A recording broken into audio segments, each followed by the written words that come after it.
Putin has said this week that if we send missiles into Russia, that he will consider himself to be at war with NATO and the United States of America. And, and he's got more weapons than he's got.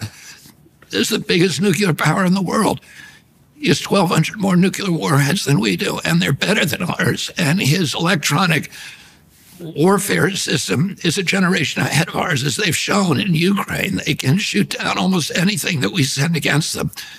And Kamala Harris, during the convention, made this extraordinarily belligerent speech that appears to have been written by the Neocons. And then before she went on, a CIA director spoke immediately before her. And they had military people speaking at that convention. This was inconceivable, when I was growing up. And Kamala Harris, in recent days, has touted her endorsement by Dick Cheney. Mm-hmm. Dick Cheney was like Darth Vader. If you were a Democrat in 2004, practically the qualification for you being a Democrat is to consider Dick Cheney a war criminal. Dick Cheney and John Bolton, who she also touted her endorsement by, and 225 other neocons who came out and supported her that day. Dick Cheney and John Bolton were the people who gave us the Patriot Act. They're the ones who launched the surveillance state, the censorship state, the legalized spying by the CIA and propaganda by the CIA against the American people. Never happened before. It's in their charter. They can't do that. And Dick Cheney, and then they gave us the Iraq War, which was the greatest cataclysm, foreign policy cataclysm in American history. We destroyed Iraq, which was our bulwark against Iranian expansion. The October 7th invasion were a direct result of our destruction of Saddam Hussein. Iraq is now no longer a bulwark against Iran. It is now a proxy of Iran, thanks to our war, which is exactly the foreign policy outcome that we've been struggling to avoid for 30 years. We killed more Iraqis than Saddam Hussein by far. We turned Iraq into a warring cauldron of Sunni and Shia death squads. We created ISIS.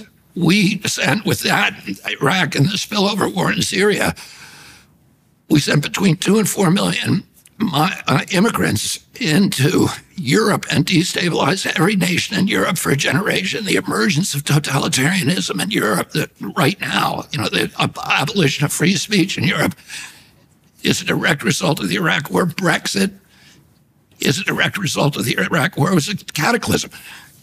If you ask Dick Cheney, who gave us torture for the first time in American history, we had this tradition in this country against torture. George Washington, even when the British were torturing Americans and murdering them on prison ships in Manhattan, off Manhattan Island, Washington was asked about torturing a British prisoner who had critical information, military information. He said, I'd rather lose the war than do that. If we lower ourselves to that level, then what's the point?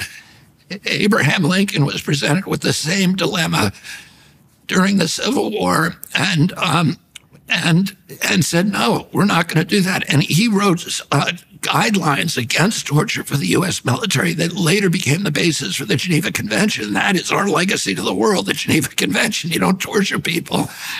And Dick Cheney introduced that extraordinary renditions, openly torturing people, bragging about it.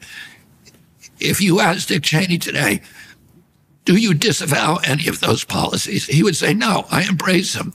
The war in Iraq was a great thing. We got rid of Saddam Hussein. It's insanity. And he has not changed. So why is he endorsing Kamala Harris? It's not because the neocons have changed. It's because the Democratic Party is now the party of the neocons.